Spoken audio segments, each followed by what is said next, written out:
There's a good chance Star Wars will never be as good as Andor ever again. A show that dares to be so outwardly political and cutting with applications that can be drawn throughout history and also in our modern day. A show that goes darker than anything that this saga has ever done before. The craft that has gone into every episode of this series is nothing short of mind-blowing. The sets, the costumes, the acting, the level of storytelling on display is phenomenal. This is far and away the greatest story to come out of this universe since 1980. It's some of the best storytelling for any franchise in decades. How do we have the words to discuss this perfection of a show? I feel like if we brought the thesaurus, I just have no words to properly formalize everything that I've experienced. I'm just flabbergasted. I don't think there are enough words to truly express how great this season was. If season one was jaw-dropping, this is mind-blowing. It's heartbreaking. It's awe-inspiring. This is what it's all about. Revolution, rebellion, trust, faith. This is Star Wars, baby. Yeah. So I fear we're not going to have anything this again. It's so political, it's so truthful, and so heartbreaking. And there's so many things that this show really gets into with the darker tone. So we just achieved peak. Oh my We God. did, and I can't wait to talk about it. Cue the music. This is the Out of Time Film Podcast, where your hosts Tom and John discuss everything from blockbuster films to TV and games like there's no tomorrow.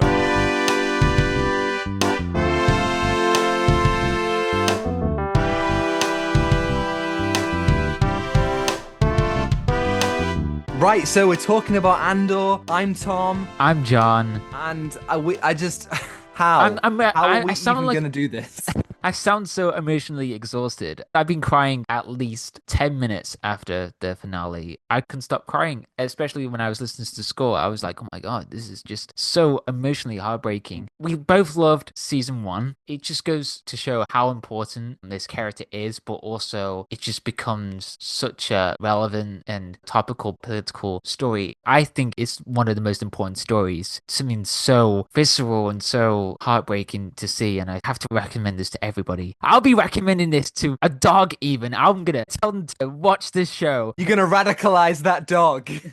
Please read Nemec's manifesto. Season one is my favorite season of TV. Like you're saying, you recommend it to everyone. The amount of people that I have been like, we gotta watch Andor, and we just watch like the opening arc, like the first three episodes together. And if that doesn't get you sold on this show, nothing will. It's amazing. I know we both own that season one steelbook Blu-ray. Yes, I Beautiful. do. He's I got he's it in next his to me. hands. I've got my own mini shrine right here, just with Andor. Here's a funny story. You already know this, but when I went to watch the show on Blu-ray for the first time, I found it so difficult to remove the disc from the steelbook that I snapped it in half.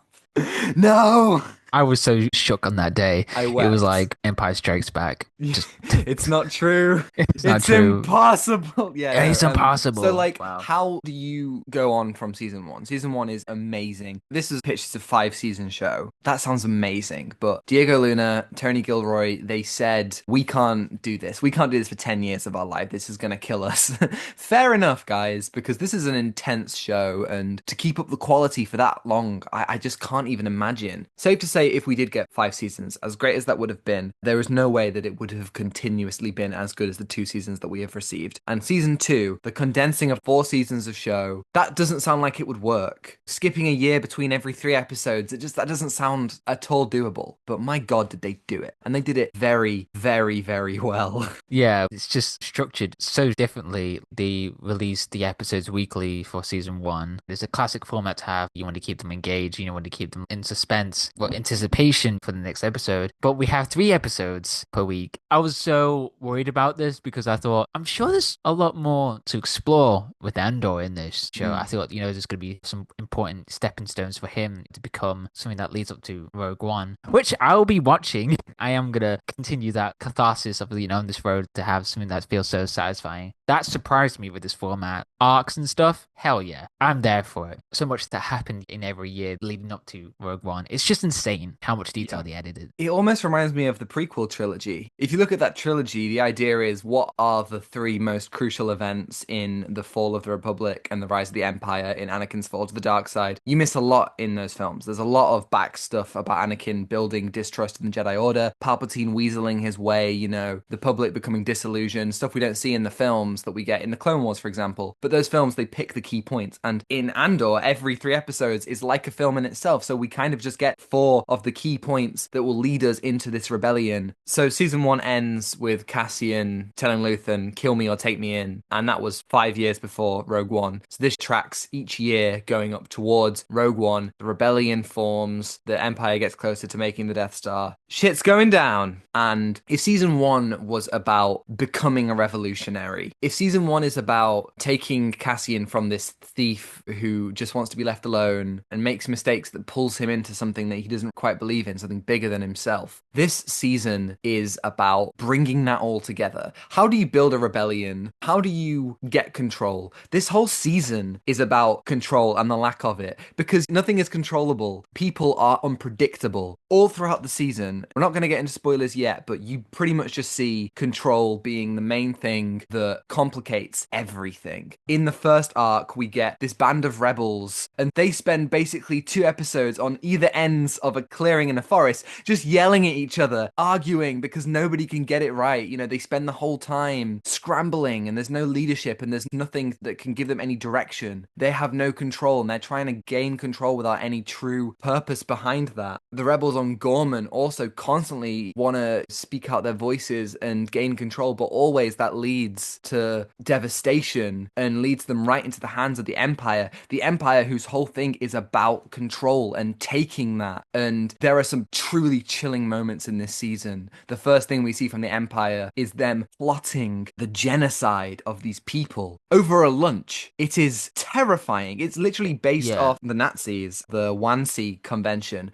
which is basically where the Nazis sat down over a lunch and just planned the final solution. They planned the Holocaust just on a regular day. And we get that from the Empire here. They describe the gore is full of themselves. They almost create excuses for wiping out an entire population. Yeah, and to go further with that is the idea of their fear. They want control because they're scared. They don't want chaos. They don't want unpredictability. There was a great quote from Nemec. Depression is their mask of fear. Like, they want something to control people, to have order. It's just so insane to see that for all the officers in that room just casually planning a genocide just over a cup of tea. It just reflects so much in this vault today. All the things that are happening, billionaires or leaders, like, they don't really reflect on what's happening in this world. They only want power. That's what happens with the Gormans. They're rebelling against the Empire. There's so much misinformation and all the things that are happening for them to fight against. It's just so heartbreaking. This is way more depressing than season 1. I mean, season 1 goes a lot more into the foundations of why we fight against the Empire. One thing I love about this season is the idea of revolution isn't a part-time thing. A lot of it reminded me of the idea on social media that I'll put this on my story, or I'll retweet this, and that's enough. I'm not going to do anything about it, or maybe I can't do anything about it. Real social issues, I'm going to retweet and I'm going to give my thoughts on it, and that's enough. In this show, you realize that for revolution to truly make a difference and to fight these bastards for real, you've got to wake up early and you've got to devote everything to it. We see loads of characters in this show who have lost themselves to that. Look at Saw Gerrera, look at Luthen Rael, look at Clea, look at Mon Mothma. That is a big thing that she has to grapple with this season is you can't be a senator and do this, because being a senator means sitting back and not speaking out. You have to speak out, and in doing so, that might take away your comfortability. But what is more important? Is it your own comfortability, or is it the lives at risk? The Empire is a dramatization, is an extreme of a lot of fascist regimes that we have seen in history. And if you just sit back and roll over and let that organization have power, nothing will change. And that's the big part of it. Yeah, how will you have a voice? Andor really personifies that, like having a voice, the importance of the grander things that are happening leading up to A New Hope, all the things for him to have this amazing character arc. Gilroy deals with the themes of genocide, sexual assault, some of the things that are heavy, and he deals with it in such a completely fictitious world, but it reflects so much into this modern day. He has a quote here about history. Our show is about what happens when history comes knocking on your door. That tells you a lot what this show is all about. I think he emphasizes that and how history becomes something that we see every day. It's repeating all over again unless we can change that. That's a thing throughout Star Wars and indeed in our reality. The show is incredible, and I implore everyone to watch it. And I think we need to get into spoilers because there's so much that I Obviously. want to say. Oh my So God, yeah. right there, history knocking on your door. Let's talk about the Gorman massacre. Fans knew it was coming. This is well established as a thing that gets Mon Mothma to publicly denounce the Emperor. But also, this was set up in season 1. In Mon Mothma's second episode, even from the get-go, we were setting up this devastation. And what we discover as well is that this isn't even the first time that there's been a massacre. The Tarkin massacre killed hundreds years prior, and you can see the real hurt on this culture. It's a very, very well expressed culture. It takes a lot of influence from Eastern Europe, so a lot of like French and Italian architecture and language, and all the costuming and the sets, as with everything, is amazing. There are people of fashion, of creating incredible garments with this silk. That is how they express their culture, and it's beautiful. But again, the Empire, they see this expression of culture as wrong. That's not the right way. The way that it should be done is how we do it, not how you do it. And so that quote, which I'm going to Google because I want to get it right, hasn't there always been something slightly arrogant about the Gore? Yes, they talk about how smug their culture is. It really shows how they don't really have emotional intelligence. They rely on image or power to show greater control. These are people who have an incredible industry, who are incredible artists and clothes designers, and the Empire sees that as arrogance, their skill, their talent, and their culture, and they want to press it down. They want everyone to assimilate, and if the Gormans aren't going to get with that, then they are going to be faced with death. You see this in our world. I'm sorry, but it will keep on coming back to real world applications for all this, because how many people in our Western world hate other cultures expressing themselves and want everything to be their way, want it all to be an all white, all straight world? How much do you lose? How much beauty of the world is reduced because you squeeze it all into the same thing? Everything looks imperial, everything is boring and muted, and it takes it to a really horrifying extreme that we have seen in our real world, and we may see again. History is a cycle, and people have said this better than me. Check out Star Wars Explains video for episodes 7, 8, and 9. Some of the best way that this has ever been expressed. But there will be people saying, stop making Star Wars political. Well, switch on your minds. Star Wars has always been political and always will be. And this show has the bravery to fully engage with that, has the maturity to tell something real, something that does make you feel uncomfortable, and should, because it is scary and it is real. And it has always been political. George Lucas was always telling these stories with a political edge about real world and criticizing the politics of it. The rebellion, that's not America, that's the Viet Cong. Those aren't the Western heroes, those are the Eastern ones who are fighting against the big... God damn it, Andor, you're getting me so fired up. I want to go and fight the president right now. I'm ready. Well, I didn't specify which president, by the way. Yes. It could be any. You just fighting Abraham Lincoln. You just fighting him. It doesn't have to be an American one. I'm just the authority. The ones that want control over more land. So yeah, Mon's speech. Oh my God, the writing is just.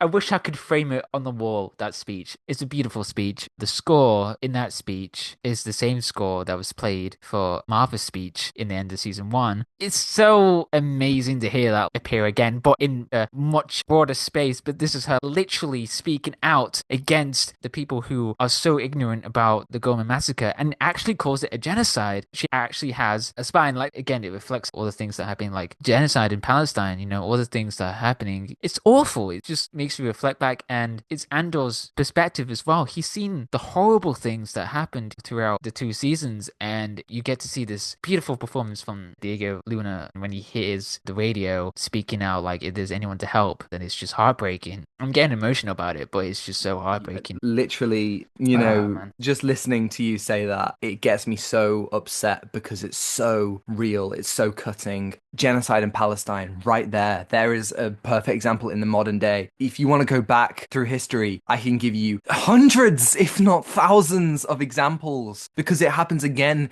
and again. People who think that they are better and people who think that others don't have right to life and so will genocide. I mean, this whole show is an expression of that. And I truly believe that this needs to be talked about. A big part of that whole arc with Gorman is how the Imperial news spin this web of propaganda and spew out the idea that it wasn't the Imperials who were attacking these innocents. It was the Gorman raging against authority, and they even describe the Imperials as martyrs, the people who went into this crowd of protesters and fired. It's fantastic. And you see that reaction that Cassian has. That really would mess you up. Of course, that is gonna do things to you. And like you said earlier, Nemec's manifesto, that is the microcosm for the show. That is the mission statement. You can read that manifesto and understand everything that is going on. Cassian, because of the Gorman massacre, because of everything that he's seen, he says, I don't want to do this anymore. How can I? And the opening lines of the manifesto that we hear, there will be times when the struggle seems impossible. I know this already. Alone, unsure, dwarfed by the scale of the enemy. Remember this. And we get this whole manifesto and it's beautiful and it culminates with try. That's what it's all about. It's about making that first step. And Mon Mothma's speech, again, reflects those ideas, but in this different way. Like, the idea of Imperial propaganda, my favorite line from the Mon Mothma speech is, the difference between what is said and what is known to be true has become an abyss. Of all the things at risk, the loss of an objective reality is perhaps the most dangerous. Just right there. Right there. So many things come into play in our world, in the Star Wars world. Truth is important. That is something that has always been a part of Star Wars and should always be part of the world. What is real? And in our own world, there is so much noise out there. There is so much on social media and so many people trying to spin lies and deceit and hatred. That's the dark side. That's the whole Star Wars thing. They make you fear things. They make you angry. They make you hate, and hate leads to suffering. That's what it's always been about. And Mon Mothma, in her speech, she stresses that the truth being at risk, that's the worst possible thing. And it is, because without truth, there can be no freedom. I love how this show presents it. And again, that control, she takes control of the narrative for the people who are going to rebel. And the next arc, we see the rebellion, the most formed that we have ever seen it in this show, ready to go into Rogue One on Yavin. There's leadership. Still, the rebels are going to struggle. They're still going to disagree. And that is going to be the difficult thing. But they're getting there. Remember this. Try. And the point when they are truly united, Return of the Jedi, second Death Star, that's when they will win, because they're united in a single front. And any politics, how many different political parties are there to vote for? If people of a certain ideology don't come together to vote for one, and I'm not even saying there is one to vote for, because they're all awful, but if people don't come together and work together and not shout at each other from across a bloody clearing like the Maya Pay rebels do, god damn, man. This show, I'm getting radicalized. There's all so over much again. I'm getting emotional again.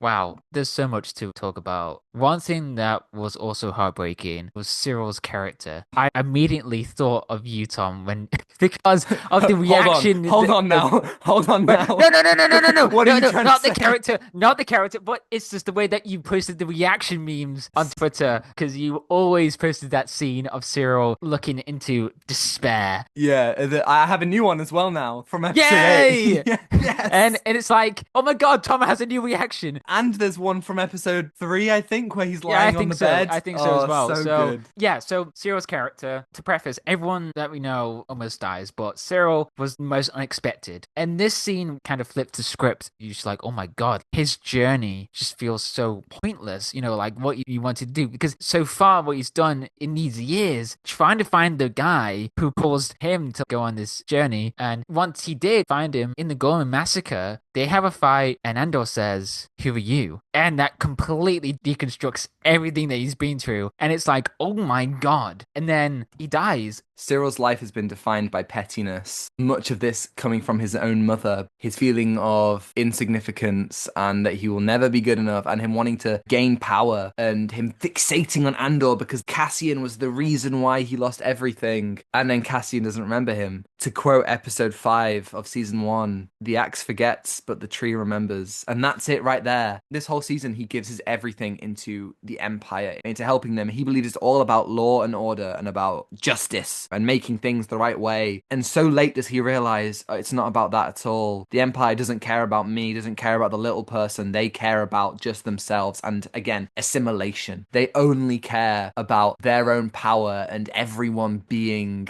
part of it to make it greater. Syril is nothing. The people of Gorman are nothing. And as he's having that realization, as it's all coming crumbling down, all the propaganda, all the time he's spent trying to get higher in the ranks, he even says to Dedra, when Major Partagaz compliments him, he's like, this is the greatest moment of my life. You know, it is his life. And it all comes crumbling down and he's finally seen the Empire for what they were. And you think to yourself, oh my God, is this the moment where Syril becomes radicalized? He's going to join the rebellion. And then he sees Cassian and everything, tunnel vision. All he cares about is his petty rivalry that is one-sided. And again, it's just awful to think about. What was it all worth? All those years, nothing. It's so existential as well. He's put so much time into that. His hubris, he fell because of that.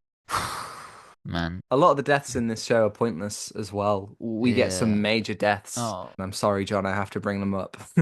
No. Brasso and Cinta.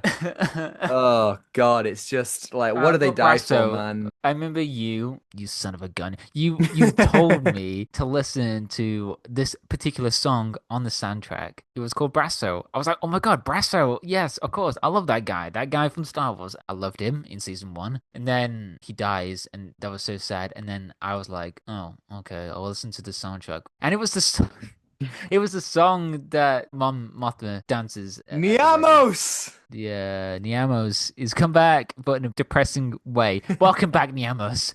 But I cry. Yeah, oh my God. So heartbreaking, man. Yeah, you know, there are so many deaths. But I think the most emotional death is, of course, I'm a Gundai who died years before, but I've only How could you bring him up? This is such a whiplash. We talk about some of the darkest topics that we had, and then you bring up I'm a Gundai. That's crazy. He's my Glup Shito. I have okay, to. well, my Gong Droid. Look, the Gong Droids! The Gong Droids was in the show. I was like, oh my God, the Gong Droids. They're genuinely, this is still a Star Wars show. I'm still a big Star Wars fan. There were some amazing cameos that got me very excited. Yes, everyone, Sharon Duncan Brewster did reprise her role as Senator Pamlo. My goat. Goat. My God. Yes. I love her. I've got a Lego figure of her in June. I just absolutely, like, she's great. It was great to see her. Amazing. I got that minifigure as well. Yeah. Yes. We are the Sharon Duncan Brewster fans on this podcast. Yes. The point that I'm making about the deaths, in all seriousness, they're very sad, very difficult, and a lot of it is about pointlessness, about, you know, the deaths are just pointless. They are just, you know, like, that's that. I'm struggling to say even you like, can do it, bro. What is the point? What's the do point? Your thing, man. It's devastating, but the thing that is just as devastating as the deaths are the people who live, because sometimes that is worse. Let's talk about Dedra, because this is a character God. much like Syril, devoted her entire life to Imperial progress and her own career in the ISB and moving up the ranks, and she was raised without a family. She was born in an Imperial facility, and you see in this season, she gives it her all. She didn't want the Gorman project. She did not want to make the order to start massacring civilians, but she did both of these things. She lost Syril. That messed up relationship she lost. And then, after everything, she is thrown in an Imperial prison under suspicion of being a rebel, being a spy. Yeah. And her ending is weirdly heartbreaking. For a fascist, just like everyone else, she was tricked. You can only get so far in the Empire, but really, you are nothing. Even one of the major players of the ISB, Major Partagaz, even when he figures out that he's messed everything up and needs to answer to the Empire, he just commits suicide. That's it. He offs himself. Yeah.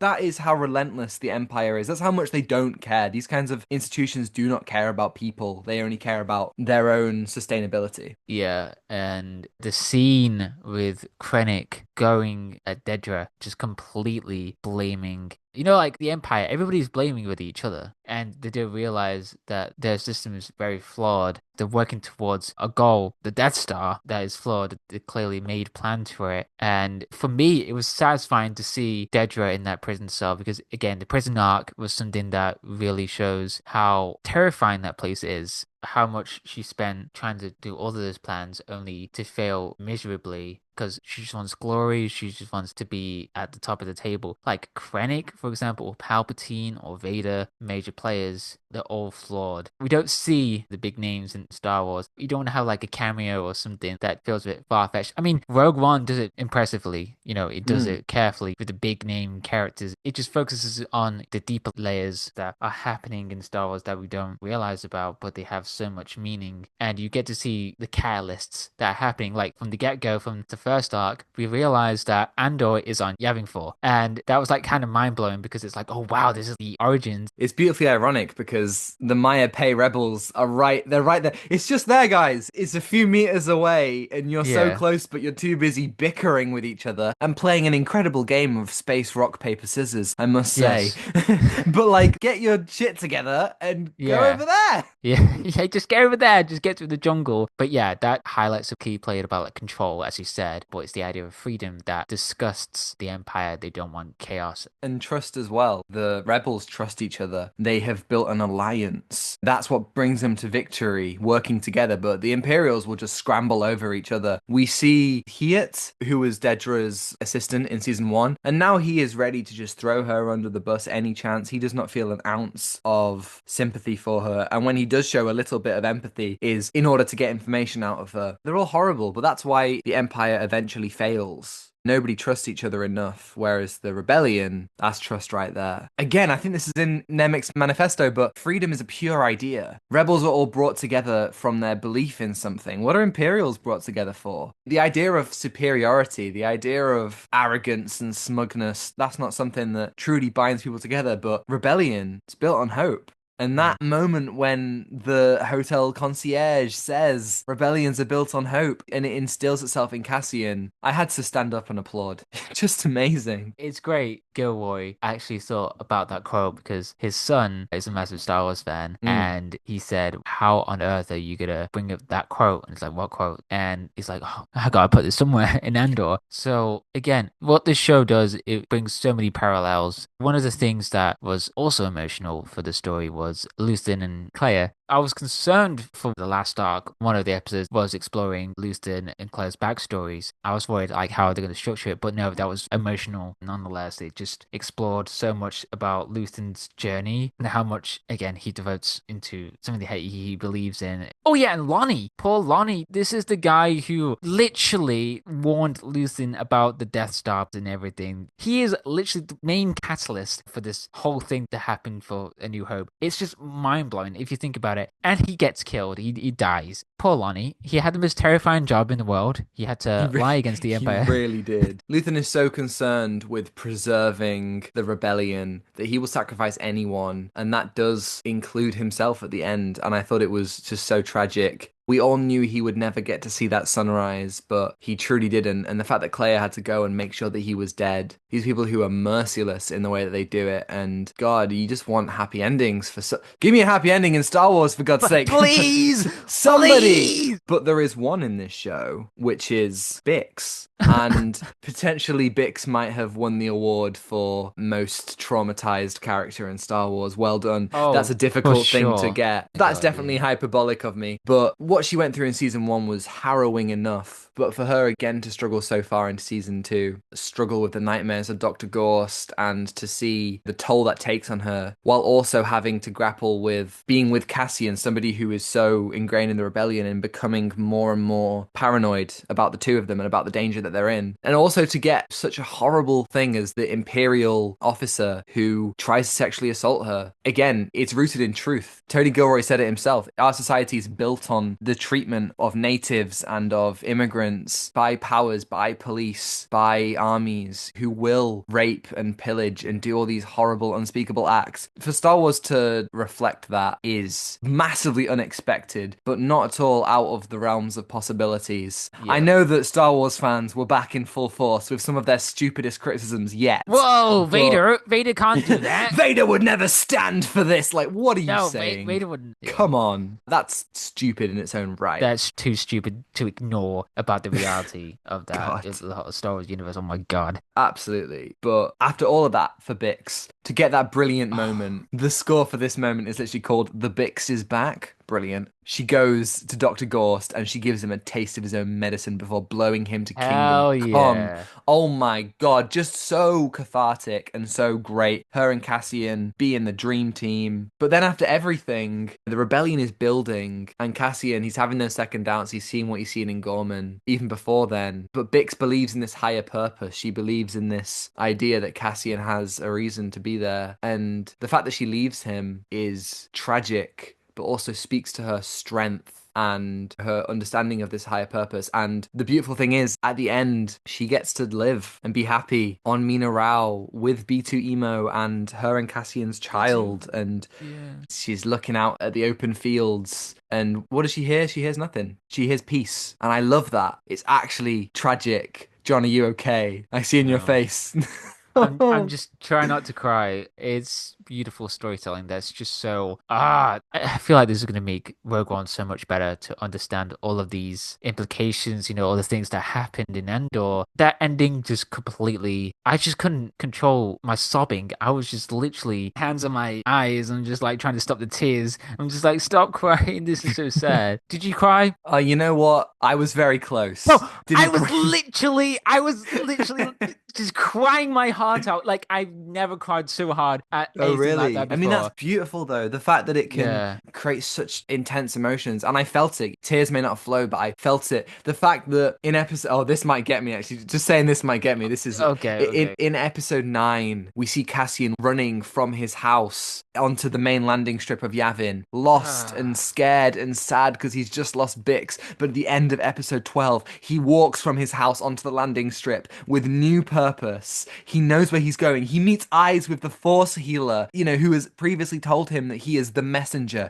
And here he is going to collect the message that he is going to carry to send the galaxy to freedom. And we see this incredible montage of all the characters, Mon Mothma and Vel, Clea and Saw Gerrera and Krennic and Dedra and everyone that we've known to love, all part of this beautiful tapestry, this beautiful story that is coming to a head. And then you're right, you rewatch Rogue One and you see in those opening moments with Cassian, Tivik says somebody called Urso and Cassian goes, Galen Urso. You realize that Cassian in that moment is thinking about Luthen and everything that has led him to this moment. This could actually be a changing point. John is getting into the fetal position. I've got to cry now. Back. Oh God, it's actually... I'm just gonna hide my tears and trying to get the K2SO figure from Lego if I can get it quickly now. I need to get it so I can hide my tears. Well, there's something nicer to talk about. K2SO is a bundle of joy. Yay! There's a lot of funny moments in this show. It's not all doom and gloom. The stuff with Melshi and Cassian and K2 was so funny. The bit where the guy's like, are you with us? And K2 just goes, no, and just punches him off the... Really funny stuff. Oh my God. There was going to be an episode about K2SO and I wanted to see that. It was going to be like a horror episode and I was like, give me that. I don't care. Just give me that. I want it now. I'm glad that you brought that up. Tony Glory described it as a monster movie.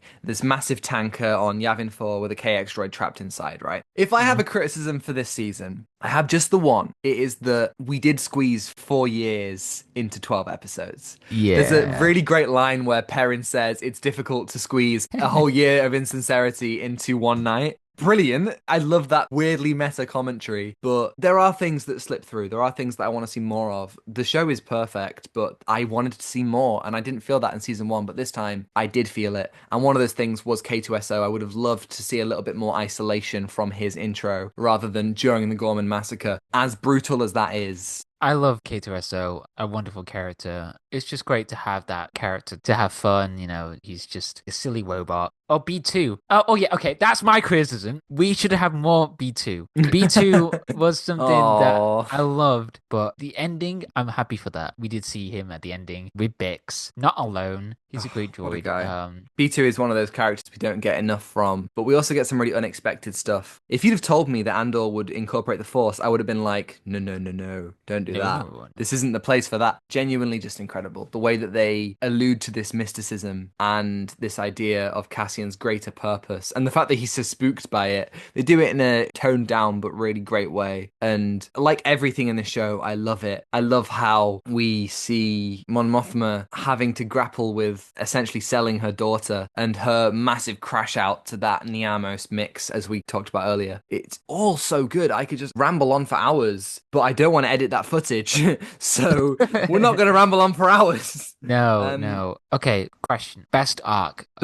Season 1 is a very close call for best arc, but season 2, for me, the Gorman massacre and Mon Mothma leaving and making her speech is so emotionally powerful and so politically stinging that it has to be my favorite one. I love all of them. I think they've just knocked it out of the park again. I'm midway through my rewatch of season 2 because of course I am. And I'm already just loving revisiting everything with a new lens and just being like, whoa, because it all builds so beautifully. Yeah, I agree. The whole arc is just incredible. My closing thoughts with this is one of the most important things to experience in any form of media. It's up there with like some of the most important things to realize about yourself in the world and the characters and their flaws and thinking about how much they sacrifice. It's just an incredible piece of work. Please watch it, everybody. If you just listen to the spoilers, how dare you? You spend you spend so much time just going through this.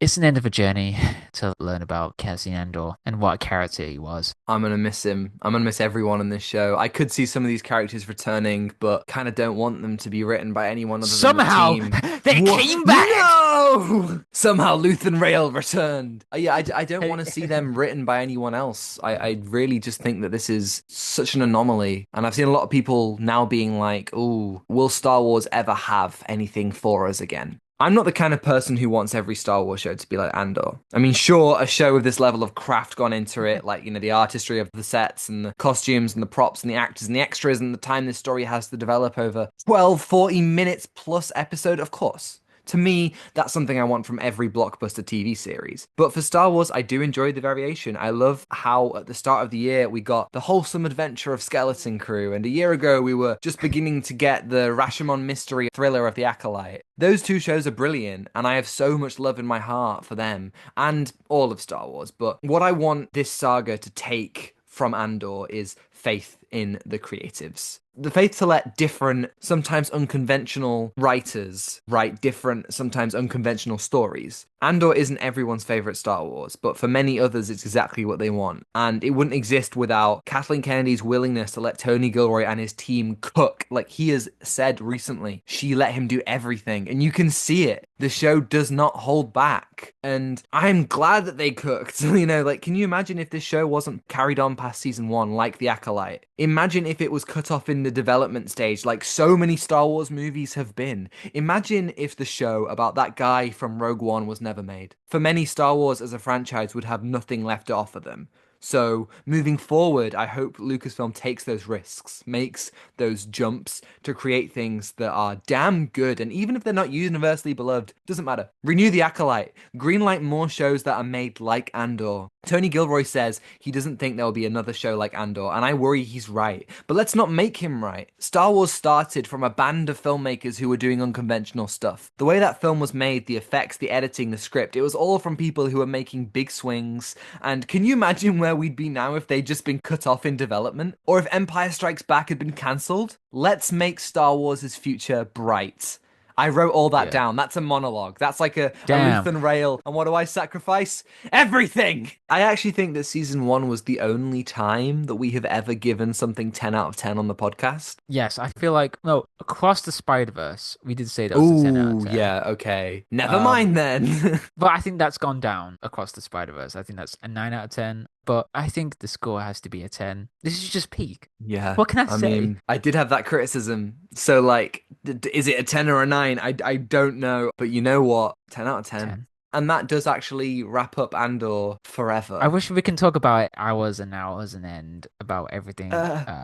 Thank you, everybody, for listening. If you're listening on YouTube and you liked it, you can like and subscribe if you want to see more. I'm predicting this is going to be an extra long episode of the podcast, so I hope you enjoyed us for nearly a fucking hour. But if you're listening on Spotify or Apple, you can follow and give us a 5-star review if you think we're worthy. And next week, let's hope it continues the peak, because it is Mission Impossible: The Final Reckoning. Yes! I've heard about the reviews for this movie. I don't trust them. I'm sorry. I rewatched Dead Yeah. Reckoning last night. That's a banging movie. There's no way they're going to It's a fumble great like movie. this. And you can send us an email if you do indeed want to tell us your thoughts on Mission Impossible: The Final Reckoning, and we'll answer them on the podcast next week. Yes, and you can follow us on Instagram at Out of Time Film Pod to see our incredible thumbnails from Zain Afzal, on Twitter for more thoughts from Tom and me, and TikTok to see edited clips, which are all also on Instagram Reels and YouTube Shorts, and you can find links to that all in the description below. Thanks to Jones-Meyer for the excellent theme, and Ronan Phillips for vocals as always, and I think that's everything. Take what you're given. Give nothing back. Goodbye. Goodbye.